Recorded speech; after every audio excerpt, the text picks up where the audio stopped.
afternoon. Welcome to the lockdown sessions. This is week 2, looking at faith and hope and love from 1 Corinthians 13:13. Last week we explored a little bit on the theme of faith. So this week we're looking at hope. And it's a wonderful theme for us to share about, particularly as we're living through times of hopelessness. It's good to remind ourselves where our hope is found. So we begin our reflections in a rather unexpected place, the Book of Lamentations. In chapter 3, these words interrupt a book which is otherwise very gloomy. I'm going to read them to you. This is from Lamentations chapter 3. Yet this I call to mind, and therefore I have hope. Because of the Lord's great love we are not consumed. For his compassions never fail. They are new every morning. Great is your faithfulness. I say to myself, the Lord is my portion, therefore I will wait for him. The Lord is good to those who hope in him, to the one who seeks him. It's really easy for us to be a little bit simplistic about hope. We might feel that hope is obvious, it's just a confidence that maybe things will get better.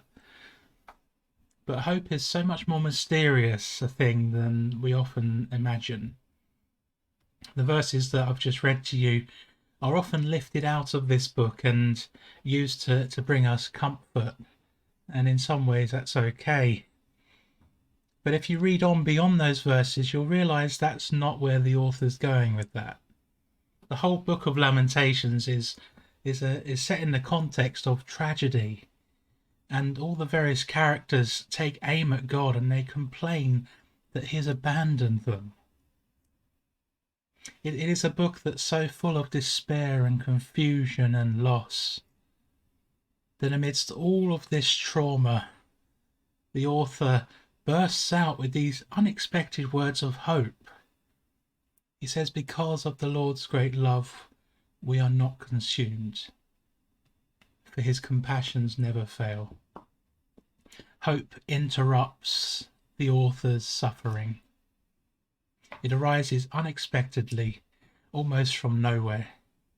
And I think that is our first insight this week into how hope works.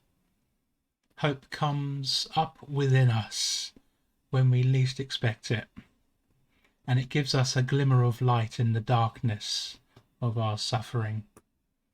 It is a sudden remembering of God's character, that he is trustworthy and loving to us.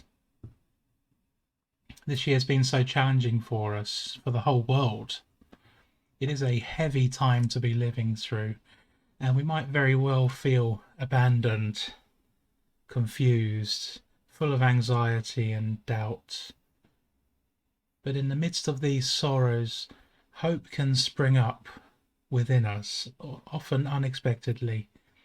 It can come to us in our worst moments, and suddenly we believe that maybe we'll make it through this after all.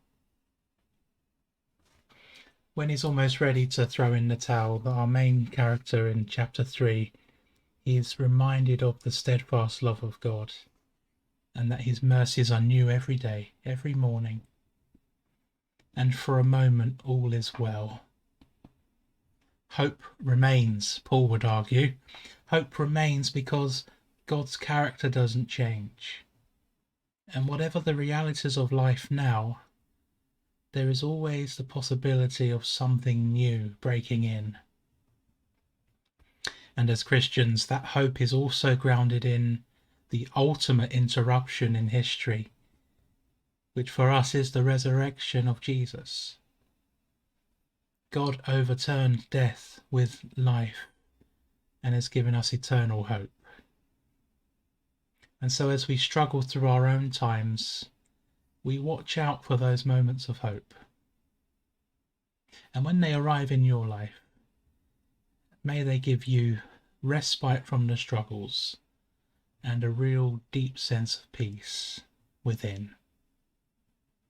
So join us tomorrow, same time, 3 p.m, as we continue to explore this theme of hope. Hope the rest of your day goes well.